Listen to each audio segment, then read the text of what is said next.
now.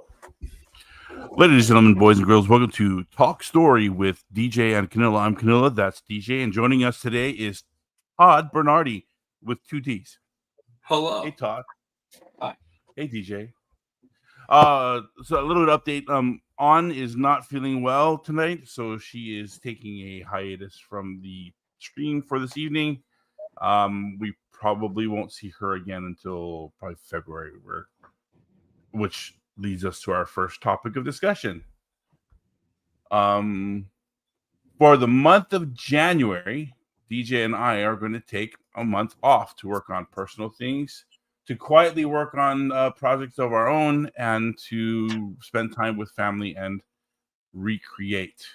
So that means that next week, though we could probably have a stream next week, we probably Yeah. shouldn't because it's Christmas. And then the week after is January. So we will not come back until probably the first week, Thursday in February, where we will have a whole bunch of new content, maybe even have, like, I don't know, bumper music and shit. Like, maybe we'll get professional and have an actual page to store all of our streams at. I don't know. I don't know what I'm going to do. Okay, I do know what I'm going to do. And it might be that, but it might not. So DJ, when we started working on 80 Guns together, you mentioned that you take January off. Mhm. I'm like, okay, that's cool. But then I started thinking about it, and I kind of want to ask this question. And I know why I would, but why do you take January off? I take every January. So me, I'm a call of my church. But even before I was a call of my church, I was a very, very like. So my family is strong, like Hawaiian Christian, and we get what is called pulihamau. Pulihamau is when we fast for 3 weeks. So it's not three full weeks without eating and drinking and all of that. We we fast for 12 hours every day. So, and then that's kind of one time we get church service every day. So it's kind of one time where we kind of just, reflect, we pull back, we just kind of reevaluate the year before, and we think about how we're going to do the upcoming year. And we just kind of, I don't know, kind of pull back away from everything. So I've been doing that since long time, many years. Yeah. So I do that. So every January, it's 3 weeks, but I usually, that's pretty much the whole month anyway. So I just take the whole month of January off. And I think it's good because, can clear my head. I can step away from everything. I can reevaluate everything. I can, figure out, okay, what is good, what is not good, what I gotta like improve on, what I should pull back on, like, you know what I mean? What am I focusing too much on, and what am I neglecting, and all of these things, you know what I mean? So it's, yeah, that's what it is for me. So that's a very spiritual time for me, you know what I mean? So Mm. that is for me. Well, it's interesting. I was thinking about it myself, and having spent time as a freelance artist colorist for both Marvel and DC and other things, I have, I see the value of recentering. The word recreation actually comes from the base root of recreate. You're actually taking time when you recreate to recenter yourself and to refocus yourself, and then to recreate yourself so that you can do your best work. And I can see that taking an extended period of time probably will do that. Todd and I were talking about this before we got on the stream, and I was mentioning how, if you try to do that with a traditional comic company, Marvel, DC, or whatever, they'll laugh at you and take all your work away and never give you work again. What do you mean you're going to take a whole month off? Nobody takes a whole month off. And what about you, Todd? What kind of stuff you do to recreate?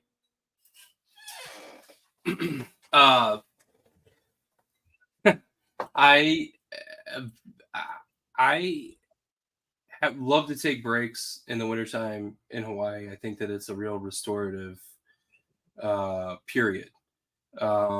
there's a lot of, I mean, you just have to be sort of, you have to listen to yourself, and you have to listen to, like, when I first got the studio, I was really trying to finish issue 11 and issue 12 of Kukui Project, and I got tennis elbow, and Ooh, so ouch. like it just started to hurt to draw, you know, and it's because I wasn't listening to myself, and I wasn't taking the necessary breaks during the day. I wasn't taking any time off on the weekends, and I was just kind of working day to day to day. And it was also an exciting time for me because I was really happy about finishing the work. You know, I was really like, you know, I was just really enthusiastic about everything and having that space. And you know, I really gave myself a year to finish that stuff. But then I also kept adding more pages, and the more pages I added, you know, the longer I was working during just days. You know, like, I mean, my days Right. were, you know, 7 to 9 hours, and then, like, you know, then it'd be like 13 hours, and then it would be like sometimes 14, 15 hours. You know, like I would be getting like almost no sleep because I was just obsessed with trying to finish Kukui Project. And that's not a good way to work. And but during the wintertime, you know, there it's such a rejuvenative environment here. And the weather, like, it's real cool, and Yeah. it's cloudy and rainy and stuff, and you just kind of want to calm down and give yourself some space to think about what you're going to do. And so I always kind of restart January 1st with, you know, I do a lot of planning, and I don't do a whole lot of drawing, but I do a lot of Yeah. writing, and I do a lot of like layouts, and I do a lot of um uh concept sketches, you know, design my backgrounds, that kind of thing. Right. Well, And I that's, you think, know, it's interesting you say that, because I'm actually planning to spend most of this time um in January actually writing, because, you know, uh having quiet time to yourself sounds like a great thing for writing. And I yeah. don't know about you. Well, I mean, it's also, you know, for Hawaiians, it's the Makahiki festival, and you know, you're supposed to be celebrating Lono, and there's a whole lot of there's a winter solstice vibe kind of happening. You know, a lot of uh, you know, trying to relax, trying to take some time for yourself, and you know, not working yourself real hard, because that's going to happen later. You know, Oh yeah. Oh yeah. and you just gotta have to listen to your body, but then your body also responds to like what's happening in nature around you also. Right. So next week is this coming, well, say Monday is Christmas. New Year's is the week after, Monday afterward. I am going to New Mexico on Saturday to go visit my son, my children, and Cool. my grandchild. Wow. I'm so excited. I have a granddaughter. Wow. I'm gonna spoil her senseless. Oh, I bet, man. I That's bet. awesome. I will be taking some time to go find some new cigars, and eating a whole lot of hatch chilies. I know a guy. I think that, And like, I think you're gonna have a really good time in New Mexico. I spent last winter time, or last Christmas, in New Mexico too with my folks. yeah, I was actually, was it last Christmas? I want to say it was 3 years ago, 2 years ago, 2 or 3 years ago. I spent Christmas with my son and his wife there in New Mexico. It was a great time. I got to spend time with my fur grandbaby, Brandy. I want to say she's kind of like an American bulldog, kind of a mix. Big dog, could be scaring if you didn't know. She's the biggest freaking puppy dog in the world. She hates being alone. In fact, when I left, I didn't come back when I left, when my son and my daughter-in-law dropped me off at the airport, and I didn't come back with them. Brandy, like, was whimpering, and apparently, according to my son, she walked up into my bedroom where I was staying and, like, was like, hello, where are you? I know you're here somewhere. It just makes me happy to hear that. Yeah. Yeah. So we have a tendency here to work while we talk. I have a quick question. What is everyone working on today? All right. I'll go first. I am working on AD Guns. What page is this? Page 8. I gotta figure out how to stream this iPad to the stream without the mic picking up, because I hate when the mic bounce. You know what I mean? So the mic is always bouncing. So I think the only way to do it is to turn off the audio on whatever you're using. Like if I go to your page right now and I go watch the stream, I'll get all kinds of feedback. And sometimes I like to see what's on your screen, your screen, and see who's posting stuff.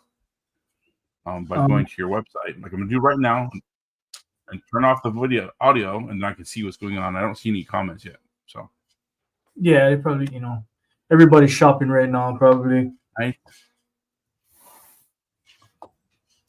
Actually, Sean, Robert Jacob, and Nobuyuki have liked the post that I'm the fact that you're live. Yeah. See if they actually stick around though.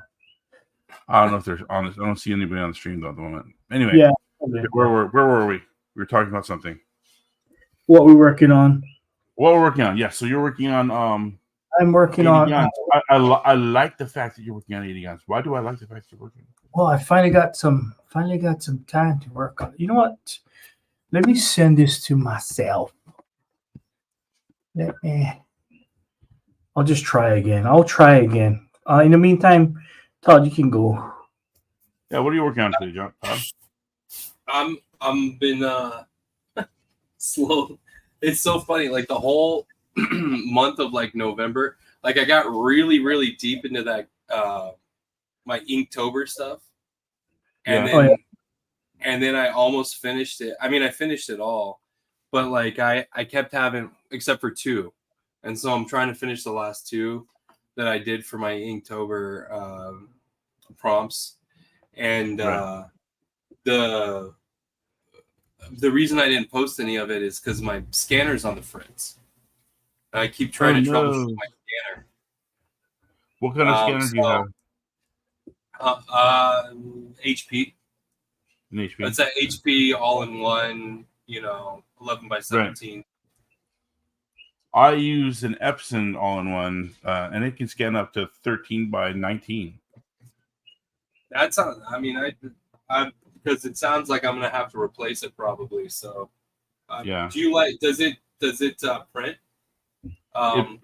It prints up to 12 by 18, but it can scan 13 by 19. Will it print the cardstock, or is it just the? I print on Bristol. I print Blue Line and I print Bristol all the time. Okay, then I gotta get that. I got what kind? What is that one, brother? No, I had a brother before, but now I've got an HP, and you've got a Epson. Yes, I have. Mine is an Epson. And I have. This is the second one of these that I've owned, and I've been very happy. The first one stopped working because of my ink got dry, and it just stopped. So I just went and got a new one. The scanner still worked, but I donated it to charity. But I've been very happy with the one with what I have right now. It's been very nice. I am working on Exilian number 0, page 5. I am coloring. I started this. How many years ago was this, DJ? want to say it was 19 or 18, wasn't it? I think so. DJ and I started working on this for DJ, and then stuff happened. You know, life crap happens. That was the first time DJ came over to the house, my mom and dad's house in Conwell. That was good fun. You said you had some of my mom's stew or something, right? Yeah, her was it Was it stroganoff or curry? stroganoff? Yeah, that's the one. Yeah. That's my favorite meal that my second favorite meal that she makes. Whenever I go to visit mom, she says, "What do you want to eat?" And I always tell her the same thing. Oh, I want stroganoff. I don't know how to stop this echo. Like I get the volume all the way down, I get the mic muted, and it's still coming out, and it irks the shit out of me.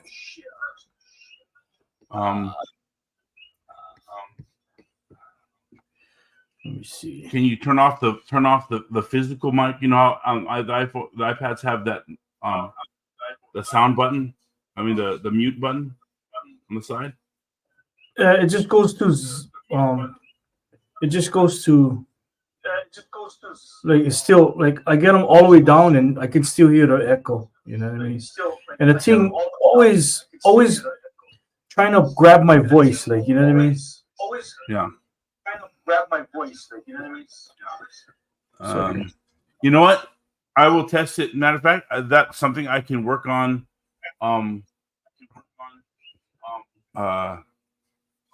During our hiatus, I can spend some time to figure out why that's happening because I have an iPad too. I will double check it and figure out what's going on. Okay, I will get rid of this thing. We're on StreamYard, yeah. Yeah. I think that it might just be like StreamYard working with an iPad. Like usually that's why I'm on my desktop right now and I switched off of the iPad or the iPhone because when I noticed that I was getting like a lot of like feedback and a lot of like noise and static because it was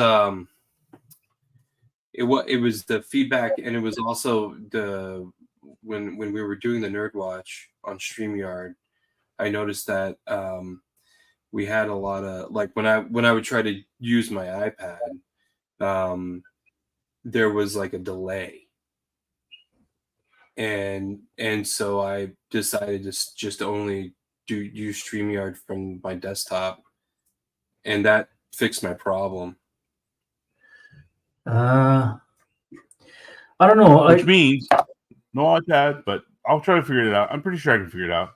There's probably a hardware setting somewhere or in the iPad that you can turn off your mic. Yeah, I don't I'm like. Sure only if I can do them in settings, turn off mics. Like you know what I mean? Yeah, maybe. I don't know. I suck at this stuff, by the way, but I should learn them. You know what I mean? I should learn them. Yeah. Isn't it? I don't suck at this stuff, and I just don't know yet. So eventually, I'll figure it out. It's the song, like you know. I just like, what's this? Display, not display. Accessibility, voice control, switch home button. No, not that.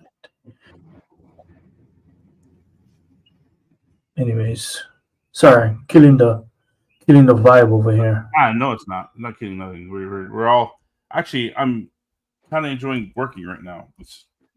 I haven't actually sat down and done any coloring in a while, so it's kind of nice to sit down and work. Yeah, I know. Me too. I've been so busy. This week's been crazy. This week has been crazy. But the good thing is I get a couple of days off next week, Monday and Tuesday. So I'm hoping I can give myself some breathing room. You know what I mean? I hear you. Because I get this. I'm hoping you can give yourself some breathing room too. Yeah. I want to see pages.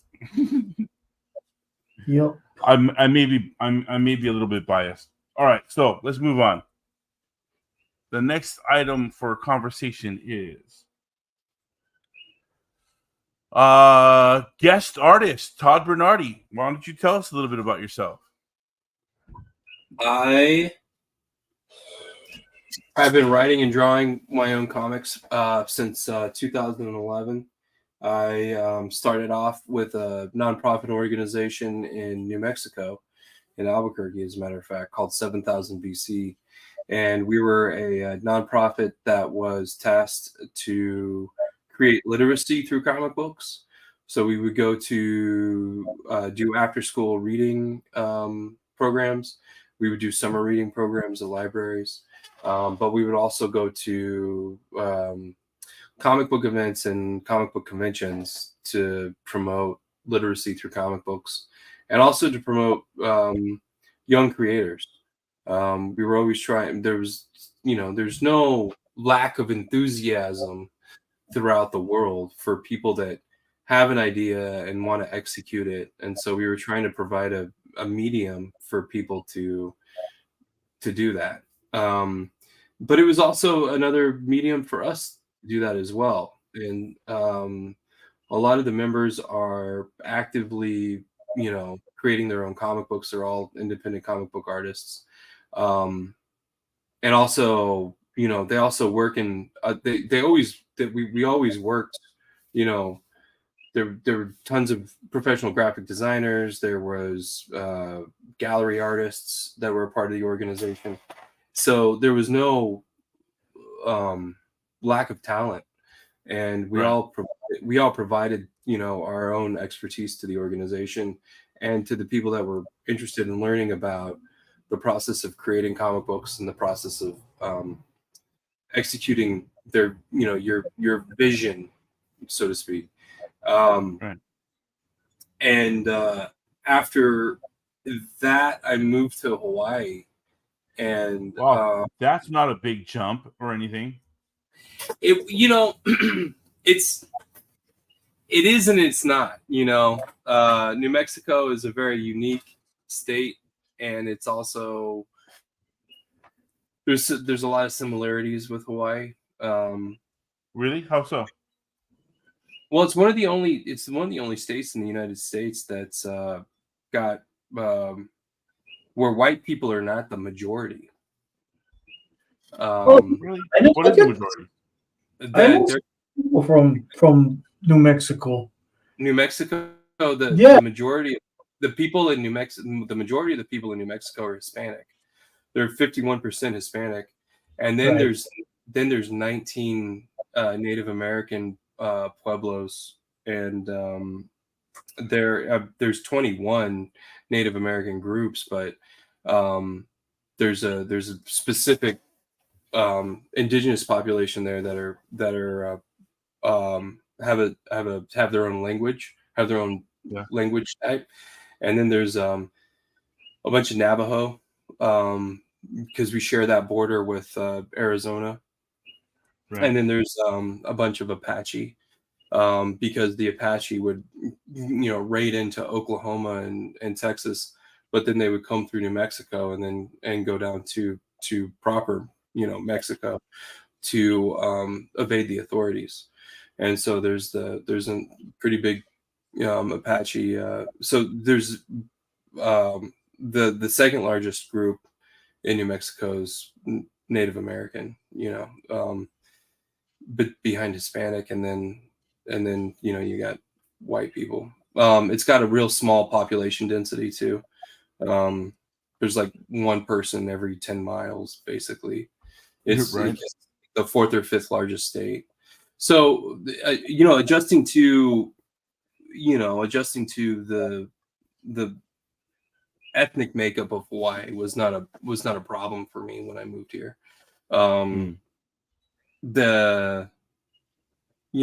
Being here and being this close to the ocean was fascinating to me. That was something because you go from the desert to a place that's completely surrounded by water. It's definitely a different beast, man. It's a new animal, I spent 8 years in Arizona, your neighbor in New Mexico, And I learned one major important thing living there. You know what that was? Lay it on me. Hawaiians don't belong in the desert. Not, man. Like you can't. You gotta have water. You gotta have water And sun. You'd think there'd be more sun in Arizona but there's not during the winter. No, it's all kind of gray and overcast and gray and blah. Yeah. But there were some good things about it, I suppose. I mean, you're right. The native population was always pretty cool to be around. Yeah. I remember this. There's one scene that I saw on a newscast in Arizona. They're talking about it was during an election year, and some people were protesting immigrants from Mexico coming into Arizona, and there was an Indian guy 200 yards away from this rally, and he's saying, "You're all immigrants. You guys go back home to where you're from." I thought that was the coolest thing ever. Right. Yeah. Well, so and then I don't know. I was paying special attention to these BLM protests, not to get too political or anything, but like the BLM. Get political. Go for it, bro. Well, the BLM protests that we were seeing across the entire spectrum on the mainland was completely different in New Mexico because there was like Hispanics versus Native Americans, and they had been fighting. They'd been fighting for 200 years before America. Mexican Indian Wars, baby. Before America was even a country. So we don't have like the fact that they were tearing down statues that were glorifying Southern generals from the South. The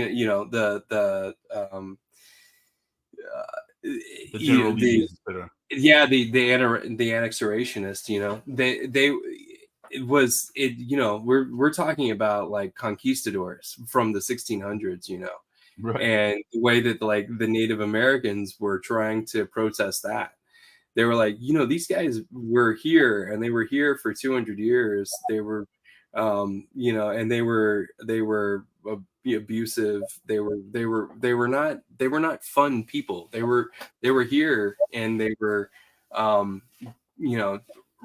they did some awful things. And so there's a thing in New Mexico where some Native Americans, and I'm not going to say which Native American tribe, but there's a Native American tribe that they're always cutting off the foot of a certain statue of a conquistador because the conquistador cut off the feet of 11 men during a rebellion in the 1600s during the 1600s in New Mexico. And so they're always repairing the statue, and they've cut off the foot like 3 times on the statue. And so they've been talking about trying to pull the statue down in New Mexico because it represents something to the Hispanic population, but then it represents something oppressive to the Native American population. And so what are you trying to what are you glorifying there? And who's right in that situation? And then on top of it, we're talking about 100 or 300 years before America was even a country. Right. It's an interesting topic. Something to consider. Are we removing these statues because they're so offensive to a group? But shouldn't we keep them as reminders of what not the fuck to do? Right? I mean, it can go both ways. Yes, it's a statue that was made to glorify them, but what if instead of in front of this Capitol building, you put it in the back of the Capitol building, in the garden somewhere, and you hide it behind a tree and say, "This is something we shouldn't do," right? And you don't try to just destroy history. The problem with I feel I'm an art historian by education. I studied art history in college. Right. The problem with getting rid of history is that the moment you get rid of history, that history repeats itself because you don't have any way of remembering it. Right. And on top like that's and it represents something to somebody, and then on the very opposite side of the spectrum, it represents something completely opposite to a different group of people. And how do you reconcile that? It's hard, and I don't know that there's a way to do it, honestly. But like, I mean, when does a monument become a monument for something to a certain people, and when does a monument become something completely different to a different set of people? And when does a monument stop being like an art, a piece of an object of art, and when does it become representational of the pain and suffering of one people and the glory of another? It's a tough road to navigate, honestly. I mean, well, I think it's such a fascinating philosophical question, Oh, absolutely.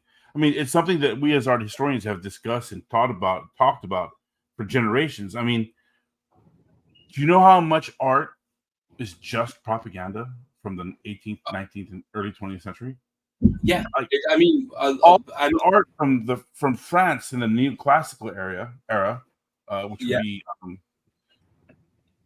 David and Delacroix. Like 90% of it is freaking propaganda for Napoleon. Yeah. So, and some of them were even, I think I want to say that some of them were criminalized because of that fact. Yeah. I've got a comic book from China called The People's Comic Book. And it was translated into, I think, Italian.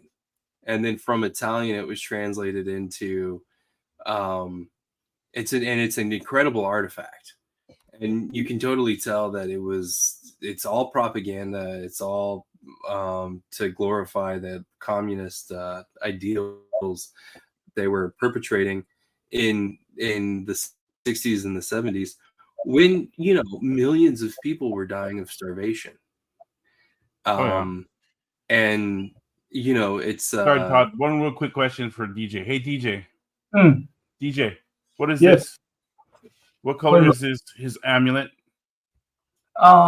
Whatever. Red. You can make them red if you want to. Okay, we'll make them red.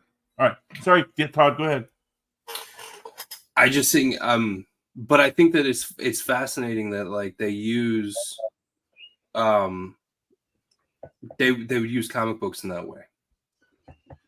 Well, comic books are a powerful tool, as you well know. It's a powerful tool for education. I mean, and it's such a recent thing, but it's something that was being used and I mean, you can point to a lot of different examples, but format right. the amulet is not chartreuse, and format is complimenting you, Todd, for talking to the virtues of her historical representation of oppression. Thank you, man. Maybe you could put that on the screen, DJ. Which one? This one? Chartreuse? No. Well, there's that one. It's the one just above it. There you go. Virtues of historical representation of oppression. Yeah, typical. The white guys gonna talk about oppression. I gotta throw back to the nerd watch. No, the white. It's easy for a white guy. It's oppression over here. It's easy for a white guy to recognize it. That's for sure. Hey, Format, you want the link? I should. We can have Format. We can have a nerd watch reunion tonight. Let's get them all on the horn, man. I can send him the link. Oh man, what? How did we get here? How did you get where? What are we talking about? I thought we had a fucking agenda, man. What the hell's up? Well, you know what? The great thing about our agendas is that they can change, and I'm all for it because we're a little thin on content this week. So, I think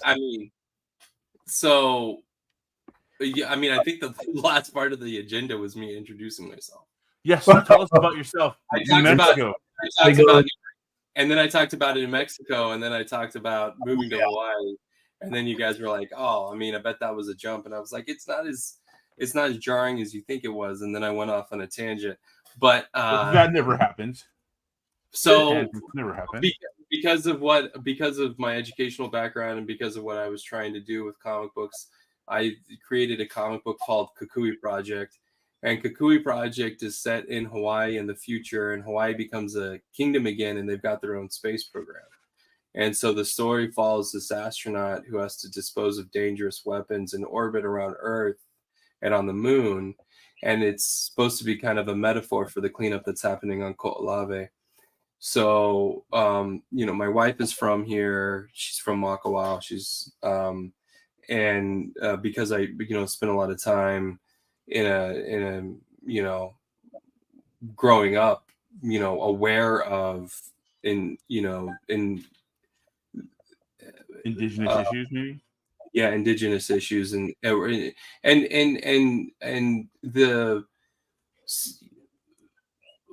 the debate around indigenous sovereignty, which is something that's big in New Mexico, big in Oklahoma, where I was born. That'd be interesting to dig into a little bit. I mean, being Native Hawaiian in Hawaii, we talk about it a lot as well. I'm wondering what they consider sovereignty actually is. What does it mean to them? So it depends. I mean, it depends on the indigenous people, and it's like a treaty by treaty, and it's a people by people kind of issue. Right. And so it also, most states, federally and locally, respect the sovereignty of the people who are recognized. And they have that's the problem, though. Not all of them are recognized, but continue. Not all of them are recognized, and that's also, who get like it. There's a certain, and I didn't realize this until I moved to Hawaii, but there's a certain authority that you give away when you ask the federal government to recognize your authority. Also, yeah, that's the whole problem with, because like Native Hawaiians, they have authority in Hawaii. They should have authority over their sovereignty. They don't need another governing body to recognize their authority. That doesn't. So because of, and that's something that was one of the things that was lost in translation. And then, but you're talking about, treaties that treaties that indigenous groups had with the French, or they had with the Spanish, or they had with the English. And then because of wars between the French and the English and the Spanish and the Germans and the Portuguese, those things dissolved politically. They became really complicated, really convoluted, really fast on the mainland. So, the Choctaw that I'm a part of, my ancestors came from Arkansas, but they were all up and down the Mississippi Delta, and they had treaties. They had treaties with the French, but then they had treaties that they had to make with the federal government also, and then there were different authorities within the tribe too. There was usually 2 or 3 different people that were speaking for the tribe at the same time. So you never had this unity within the tribe when they were making those treaties with whatever governing, whatever secondary governing body that they were trying to create the treaty with. Like, hey, we want peace, and we're going to take this land, and you stay over there. We're going to stay over here. These are sacred hunting grounds. This is our burial grounds, and these are ours. Right. But by and large, the thing that the thing that's unique in Hawaii is that those lands and the waters surrounding the islands here, that's all sacred to the Native Hawaiians. Oh, yeah, absolutely. And you can't, like in there's vast territory on the mainland that was never occupied by a indigenous people, and that was never really occupied by a foreign entity. And that vast wasteland of mainland, that the people that was that some of that stuff is indisputable. Like that stuff was like, they were like, oh yeah, the white people can have that. You can't grow anything there. We don't bury any dead bodies there. That's we don't go there. You know what I mean? And so of course the white guy said, oh, you can have that land back. Well, so, and that's the thing, is like, that's the thing with Oklahoma was, they were like, we'll give you this amount of money. We'll make sure that we transport you in comfort. And they relocated some 31 or 33 Native American tribes to Oklahoma.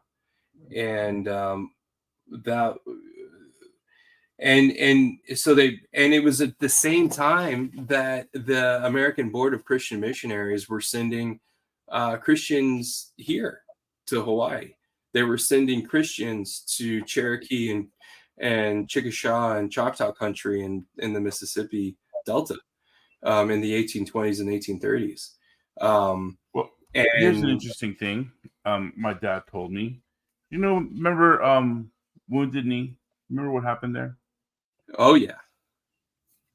That was a specific regiment of the U.S. Cavalry. Do you know where that cavalry regiment went after that? Tell me, lay it on me. It came to Hawaii. In defeat? No, because they knew how to handle them pesky natives. Oh man! And there were people in Hawaii. So now I don't know. I don't have evidence of this. This is stuff that my father would tell me. And my father was one that did a lot of research. And he was a retired Marine Corps major. So he had a lot of places to look at research. He said that Hawaiians were, and this is a fact. Hawaiians were the most educated people in the world at the time. They were about 90. Oh yeah, 100%. They were almost 100% like literate. Yeah, they were literate. Yeah, 90% of the people that were Hawaiians could speak more than 3 languages. Yeah, at least 3, but more and more. Hawaiian, Chinese, and English were usually the most common. But my father said that when they came out here, that people would go missing, and they would chalk it up to illness. Yeah, and I don't doubt that that's what could have happened. I was thinking about that on the drive home tonight, and the drive home today, this afternoon, and how did you guys see that new Martin Scorsese film, the Flower Moon one, the children or whatever? Yeah. They had the same problem where the federal government was recording deaths as accidents, and they were recording deaths as disease when really they were murders. Right. And that's gangster. So, well, it was so that they didn't have to allocate resources into investigating the true nature of those deaths, which is sad. But yeah, I mean, in less than 100 years, 90% of the native Hawaiian population shrank, and it was all blamed on diseases. There is on Amazon, I believe Amazon Prime, a documentary that is called "And Then There Were None," and it talks about the dwindling of the Hawaiian population from almost 1 million native Hawaiians, 100% native Hawaiians, to less than 10,000 that call themselves more than 50% Hawaiian today. Yeah. like I'm one of the few that's actually 50% more than 50% Hawaiian. DJ, how about you? No, not me. I am the Like, what they call capital N Hawaiians. so my grandmother is Oh, 100% Hawaiian from Honoka'a. She's Kealoha is her name, but her family name is Kealoha Poliahu Olonoi Ku. Priesthood of the Poliahu. Poliahu was the goddess of like snow and ice. Yeah, Mist and snows up, and specifically on Mauna Kea for the most part. The Sister of Pele. I wrote a little bit about it for. You wrote a poem about it? No, I wrote a little bit about Poliahu and how there was Hawaiian words for ice and snow, which nobody would ever think that there were Hawaiian words for ice and snow. Yeah. Well, Hawaiians had how many words for waves, DJ? Like 120 words for different waves? I don't know. Maybe. I don't know. Sorry. And you know how they had all kinds of different words for like the different phases of the moon. Yeah. Ole kukolu, ole kolua, ole kikahi, all the different phases. Sorry, I grew up in on time before what you call that, immersion school. So yeah, I don't know. Me too. Trust me. I wish. Part of me wishes I had lived during that, live now, but part of me says I'm glad I didn't. Yeah, me too. I'm of two minds when it comes to that immersion stuff. You've got teachers teaching them, and don't get me wrong, they're great teachers, and I'm not trying to belittle them in any way. But some of the things that they're learning, like I had a conversation with someone. I'm also not going to name names, and we were having a conversation about the Hawaiian language becoming the actual language of the state, right? Because in his words, Hawaiian is the language of Hawaii is culture made real, and I don't doubt that that's a good quote, and that it's actually true. But there's no way that you can turn Hawaii into a Hawaiian-speaking state or country even overnight, and trying to force that to happen is irresponsible. It would take, in my mind, a minimum of 10 years in order to make that happen, because you got to start with kindergarten kids and let them graduate in speaking Hawaiian. They wouldn't happen the other way. Yeah, and forcing a bunch of Haoles to speak Hawaiian in legal things, that you're only asking for trouble like that. I don't know. I mean, I got a different take on that. Hawaiian is not one hard language for learn. You know what I mean? Hawaiian is actually probably one of the most simplest languages for learn. We only get so many words for so many things, and I don't know. I get a different take on the whole thing, because I mean, and I don't speak Hawaiian that well. Like I can speak a little bit, but not that well. But I think we can get. I really would like us get our language back. You know what I mean?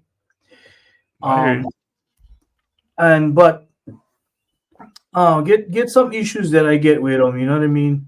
Not with the language itself, with the way, I don't know, like get plenty animosity buried under there. Like, you know what I mean? Get plenty hatred, and you can't blame them. Like you just cannot blame them. You just cannot. It is what it is. It is what it is. Like, you know what I mean? But at the same time, I look at it, it's like, bro, we gotta live in the world as it is today, not as we wanted them back in the day. You know what I mean? Like, and that's to me like something different. You know what I mean? Like, I don't know how to express them without.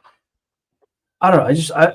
The world is complicated. Like, you know what I mean? Like, the world is complex.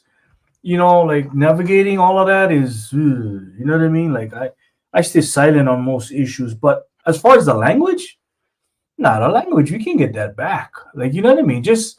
I think we're already on the way to getting the language back. Yeah, we're gonna get them back. You know what I mean? So, The Oh, okay. Now that we've like completely digressed to having a conversation between the two Hawaiians about Hawaiian language.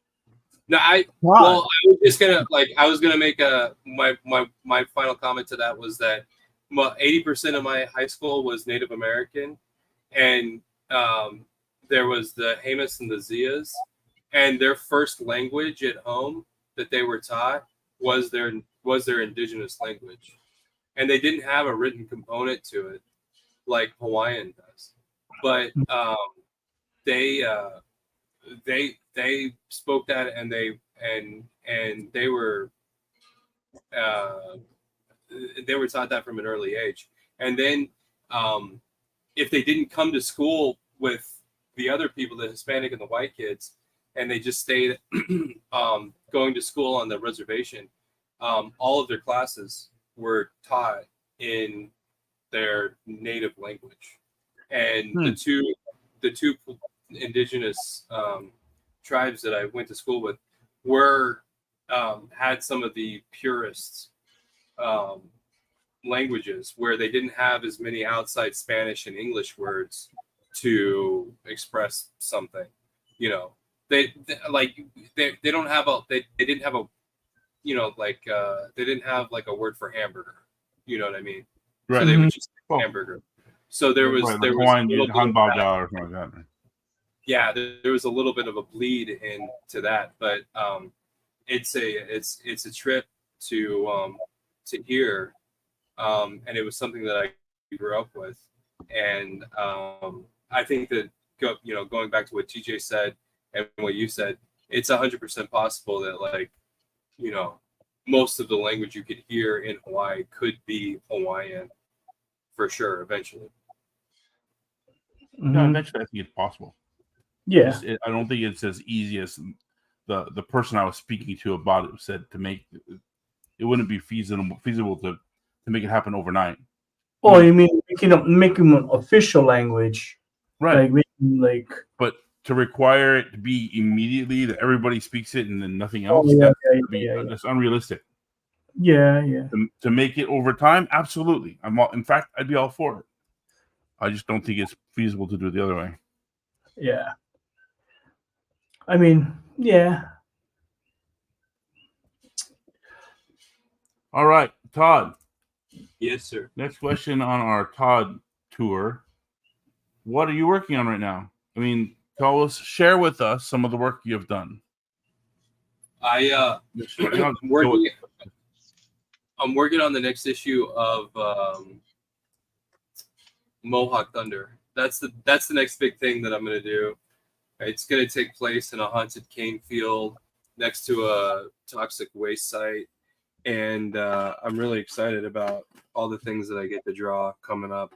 And I'm going to try very hard to have it done for amazing, you know, but I'm not promising anything, you know, like that's one of those things that I am. Oh, Format's here. Holy crap. Format is in the show. Hello, Format. Hey, guys. How's it going? Format. Oh, man. Wow. Hello. I was here this whole time. What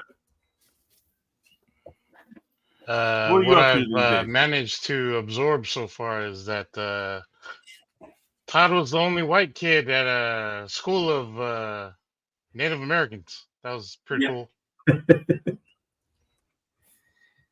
Well, that's the important part, I guess.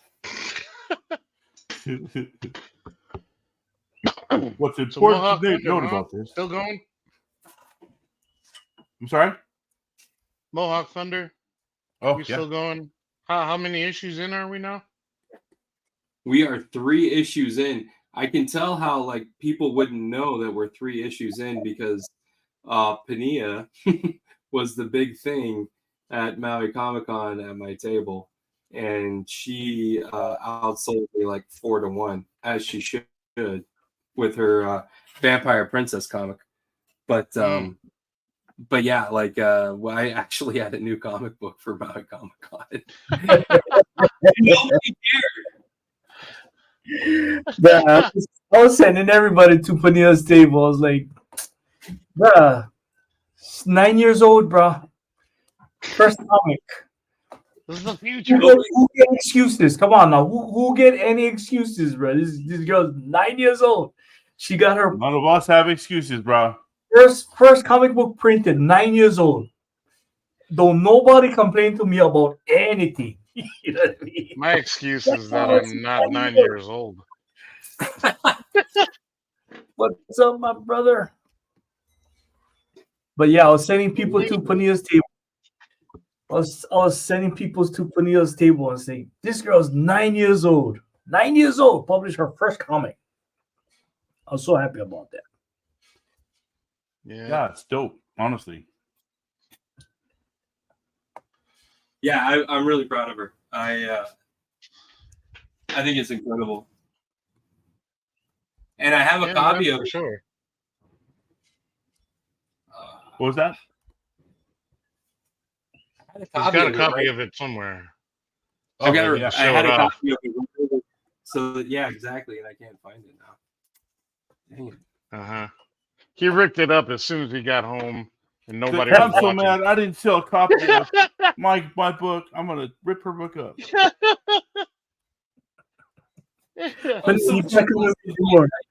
stay home. Daddy, can I come to Comic-Con? Your copy No, of you Vampire stay home. Apprentice is probably under that stack of Mohawk Funding 3. Yeah. I don't have that many left. Man, what did I do with it? That's embarrassing. Oh, here it is. Found it. There it is. Hey, see? Yeah. Vampire Princess Mew. I mean, oh wait, that's an anime. I have that though. What, Vampire Princess Mew? Yeah. We one girl was asking me questions, and then I forget what the questions was, but I told her, see that girl right there? Because Panilla's right next to me. She drew her first comic, 9 years old. Boom, the girl. Like 3 people went over there to talk to her. Yeah. Like, She's giving interviews and everything already. That's right. Daniel says, "Hello, friends." Daniel was saying that. Oh, do you know Laura? Laura Martin? Yeah, Laura Martin, I think. Yeah, I know Laura. Yeah. She, as I started working at Wildstorm, Laura was on her last week there. She was going freelance. I learned most of what I learned before getting there from her. She was a very active member of a message board that I was a part of called the Comic Colorists Unite board. Yeah, I learned a lot from Laura. Cool. No. Damn. Anyway. Yes, I know Laura very well. Okay, let's get back on track. Todd, Right. you talked about what your work have done and what you're working on now. Well, that's the last questions I had for you so far. DJ, do you have anything else that you wanted to talk to him about? Yeah, don't make me depressed, man. Fucking just answer the question. Just answer another question. Don't make me fucking depressed. God damn it. I'm really excited to see what you get hot time. Yeah? You get really hot time, yeah. I'm really excited to see with that, yeah. Me and Kanila are working on. Like, I think that this is perfect. Like, I've been waiting for you guys to do something together for a while, and I'm excited that you guys are getting stuff done, and I can't wait to see what the next thing is. That was hard, yeah. Me too. Hot time, man. Well, like DJ, I know you're busy, DJ. Huh? I said I know you're busy, man. Oh, yeah. You say, if you want something done, give it to a busy person. They don't know how to say no. You just don't know how to say no.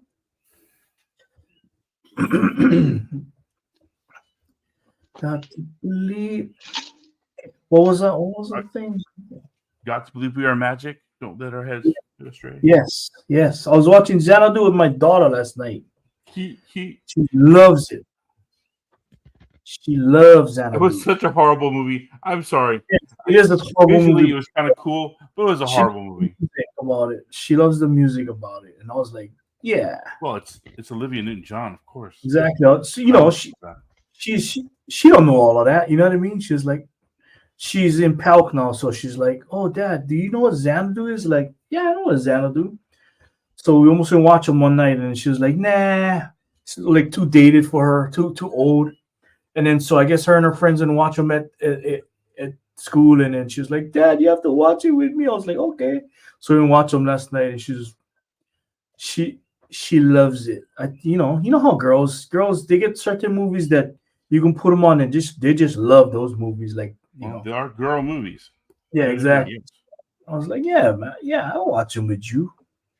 And then she loved it. So I get all the songs stuck in my head now. Sorry if you guys hear me Well, singing Olivia Newton-John. That's why. well, it could be worse. You could be singing, I don't know, some song about I don't know, what's her name? The one about the musical about the hotel in Italy or something. Oh, Mamma Mamma Mia! Mia. You could be Mamma Oh yeah, singing Mamma Mia, and I'm on it. oh, Bleh. they both love that movie, and I'm like, oh, this is too much for me. Sorry. I mean, I Well, remember Xanadu, but that one is a little bit too much for me. okay. Anyways, back on track. I have the next question is more of a comment. Tell me Oh, about what you believe from a someone who is tabling at a convention. What is good convention etiquette? I mean, oh, how that's just far should we go? what you mean. How far should we go?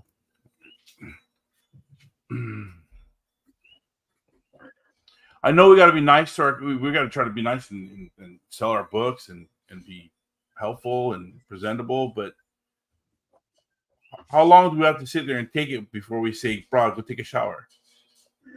I don't know. I mean, if the guy can buy, the way I look at it, and I will be nice to everybody. Like you know what I mean. I gonna be nice to I everybody. do. Like, I try, but And I agree. I agree with you, and I believe that we should. Just it's really disturbing to me that the things that we see as kind of jokes in the comic book industry are real. They're true.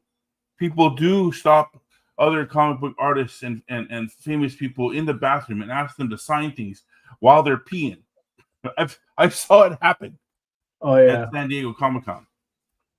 oh yeah. It What you mean, it like just I don't know. I can't speak to that. I mean, I can only speak about like when we at the table, and you know what I mean. oh Like yeah, when we I hear you. are the ones behind the table, and then I thought that's what we was talking about when you brought that up. I was like, oh yeah, this is No, good. that is. I mean, when we're behind the table, I mean, like one of the things I learned personally. Hey, Chris Koanui, that's me. This is Kanila doing colors right now. Um, no, so one of the things I learned that this year, on at MauiCon is that while I don't have a problem talking with people on like people coming to visit the tables, I personally, I know this sounds weird. I don't like to. Yeah, I I'd know rather talk that. to I was the people on my so side of the table. yeah. I know I you know. say I know. sell the book, I was like, but sell the book. Come on, sell the man. book. No, honestly, I feel like okay. Let me just recap. Oh, I remember my first Comic Con when I met Todd, 2014, Hawaii Comic Con, and I never even had one table. Todd had two tables. Todd was clean house over Damn. there, man. Hawaii Con, I was like, I sat next to him. I never know him. He never know me. I introduced myself. We both sit down, we talking stories. I sit in on his table, and I just gonna watch Todd the whole weekend just sell that book over and over, same pitch, over and if you sit next to Todd, you gonna know his pitch because he's just gonna pitch. Oh, but then you understand that okay, this is part of the thing. You just engage whoever's in front of you, and once you get their attention, don't stop. Like you know what I mean. Once you get their attention, once you hook them, just keep going and sell the book. Like you know what I mean. So I remember sitting there and watching Todd, and I was like, I can do that. You know what I mean? I had a hard time. I had a hard time with my elevator pitch, and I still get a hard time for my elevator pitch for my book. But I managed to sell them because because why you know what I mean. But I remember just watching Todd, and I'll be like, damn, this guy is good. You know what I mean? This guy can sell ice to a friggin' Eskimo. You know what I mean? I remember one time we was at Rose City. Wizard Road was amazing. I forget what it was. Yeah, When lady that, walked like, by, the lady that like walked away. yeah, Like, the lady walked by. This lady walking by. This that lady was is the amazing. hippiest looking. She looked like she looked like she don't even money. Like you know what I mean? She looked like she don't want money. She looked like she's out of there. Like and Todd stopped her. He stopped her. Do you like comics? The girl goes, not really. Really? You don't like comics? And then boom, he started talking to her and in like a minute, he get her for buy the like she wasn't gonna buy nothing. And Todd went and talked to her, and then he got her for buy the book. And not only buy the book, she bought the whole trade and everything. Then after that, like, and then I was like, wow, you can totally do this. Like, you know what I mean? You just gotta talk to him. You just gotta talk to him. You just gotta, like I was looking at Kanila, I was like, oh, dude, you sell the book. I kept nudging, sell the book. Come on, talk, don't. And I see this with our. I noticed, I noticed our local artists. They get hard time sell the books. I know. I used to have hard time sell the book. They always like hide behind something. They always like hide behind one piece of art. They like be drawing instead of engaging. Like you know what I mean?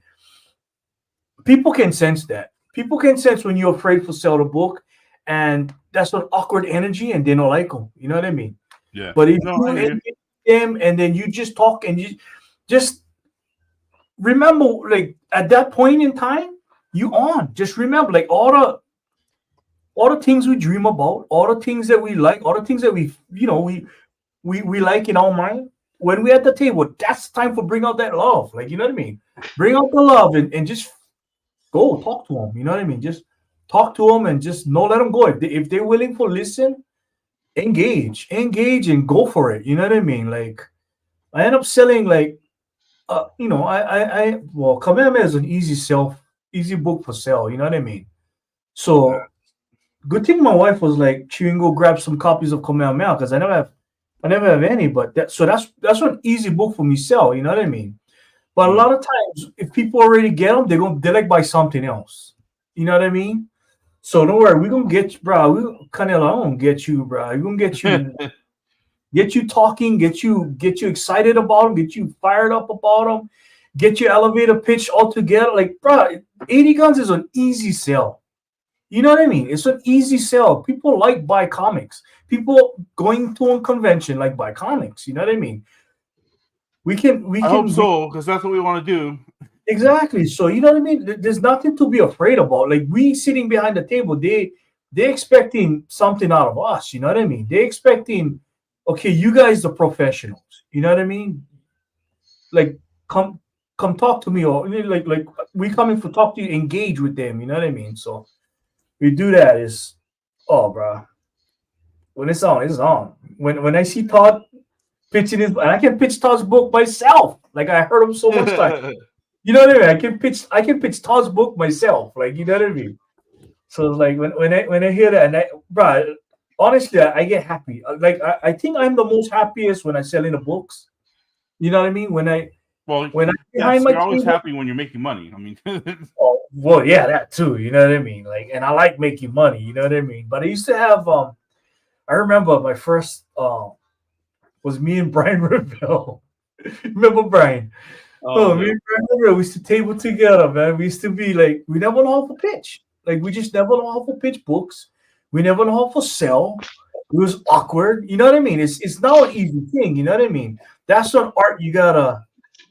That's an art you gotta learn, skill. and you learn that by You learn that by having that crappy feeling that you felt at the show.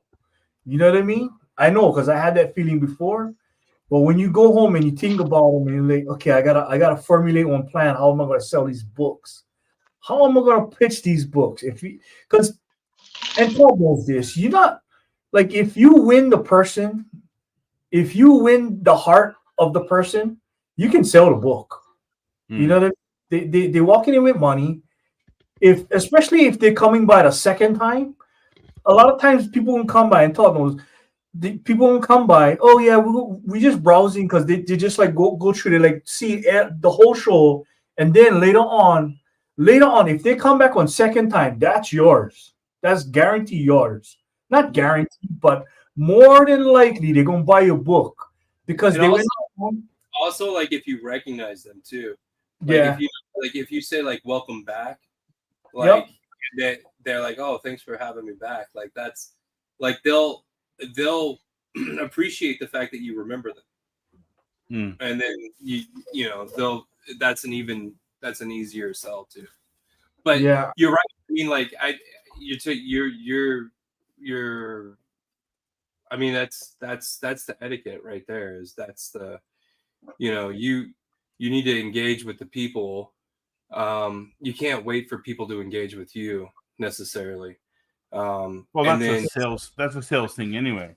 Well, the moment Right. you wait in sales in general, the moment you wait for the customer to think or to make a decision, you've already lost them. You've got to and command their attention. that's part of it. And I think that like there's a certain personality in Artist Alley that they just want to hide behind the drawing, and then they're afraid to talk to the people. I'm not saying I'm gonna hide behind my drawing or anything. Yeah, they're like interested. They're like, people will walk up to the Yeah, table and Kanila, they're talking about you. I'm not saying that it's what I want to do, motherfucker.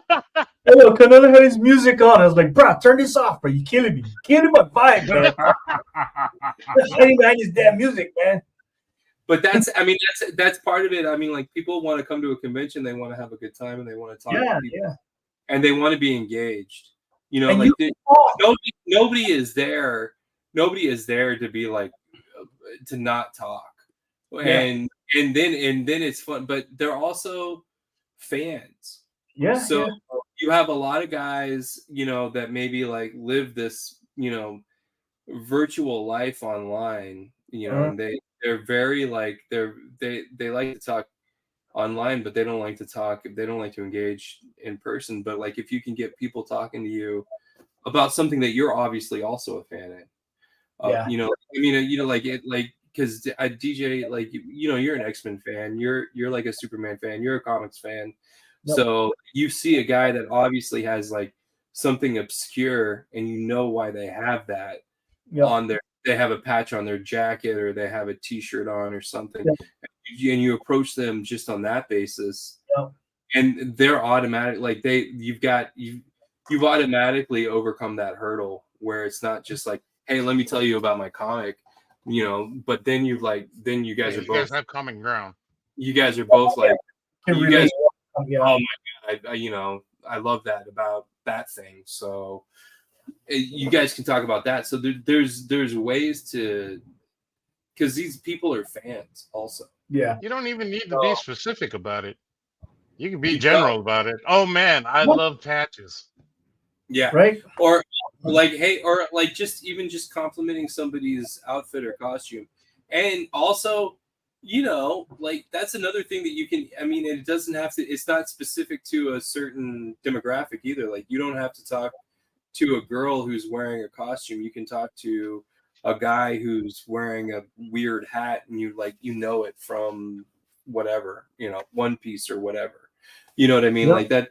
There's always something about the people at a comic book convention, and they're always fans. And the thing about it is, like, those people, once they discover your work and they're really into your work, then they're fans for life also. Like, and I've seen it happen to DJ. I've seen people like really connect with DJ, and then also DJ's this fantastic artist, and then he's also doing this incredible comic called Exilian, and people are just going to be fans of DJs for life. You know. Oh, Like that guy that you should keep trying to impress it at Maui by having a book finished. What is that? Like the kid that you tried to that actually showed up. Yeah, He didn't yeah, have yeah, a book yeah. finished. He was actually there. I was actually impressed that he was there. Yeah, yeah, yeah. I know. I felt bad because I never have one. Well, we had the preview book. They bought the preview book, but like that was the one, right? That kid right there is the one. And I talked about this earlier, but forget which year Maui I went, and like the kid read all the back issues of Exilian the night before. You know what I mean? Thinking I was gonna have another issue, and I never have. Oh, damn. And Really? yeah, Nice. you might know him. You know Gabby. You know Gabby format. Gabby and her son kid. Oh, anyways, like I always see them. Like I always see them at Maui The Comic Maui. Con. Oh, man. But I yeah, should sell them prequel stuff. yeah, yeah, yeah, yeah, exactly. But so when you get that fan, you know what I mean? That's the one I like. That's my favorite kind of fan right there. You know what I mean? So, oh god, But anyways, so the boy reads. He goes and he reads every issue from before, and I'm like, oh man, I gotta finish this one, and I never have nothing. Lucky we had the preview book because at least I get something new for showing him. You know what I mean? But so that's my goal. I gotta have 6 done by. I gotta have 6 done by Maui Comic Con next year. You know what I mean? With the way We'll my get life. that done. I mean, That's a no-brainer. yeah. At the very least, you know what I mean? Like you guys know my life is busy. You know what I mean? Things can happen. What?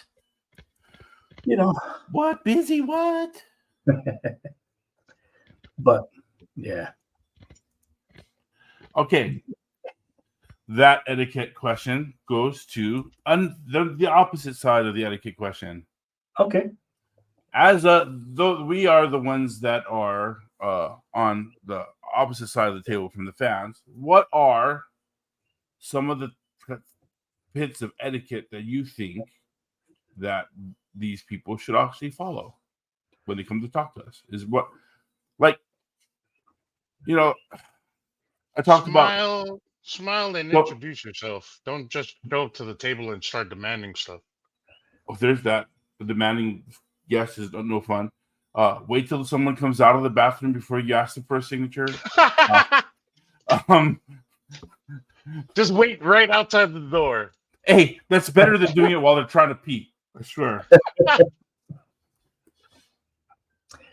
I don't know. I never. Sir, I noticed you didn't wash your hands. Really do the big show, so I never, and I'm not one famous, whatever. You know what I mean? I just want regular. You say that, but you are definitely one of the fan favorites of the con. I mean, yeah, thank you for that, but but I know what I experienced of people mobbing me like at the bathroom for an autograph. You know what I mean? Like, oh man, it's on next year. Yeah. You can get it now, bro. They're coming for you. I don't know. For me, I would probably be like flattered and be like, yeah, sure. You know what I mean? But like, I don't. I think our audience in Hawaii is a little bit different from other places. You know what I mean? I really don't know, and I don't know. I don't take this stuff for granted. Like I enjoy every. You guys know, like you know what I mean. Like this is my outing for once a year. I mean, I work hard all year long. You know what I mean? So when I'm on Comic Con, I'm like, I'm gonna do it up. Like you know what I mean? Like, and you guys know me. Do it up. Yeah. I go and have fun because that's the one time I can be, pretty much one kid. You know what I mean? I reverting back to, 11-year-old or 12-year-old DJ, and we're just gonna have fun. Like Hey, shake this for me while I sign your stuff. Yeah. But yeah. All right. I've never I think there are certain people, and most people are really respectful. There are some people that don't realize the thing about Comic-Con is that usually somebody is in costume, and usually they're carrying a bunch of stuff. And so some people want to set their stuff down, and sometimes it's on your table.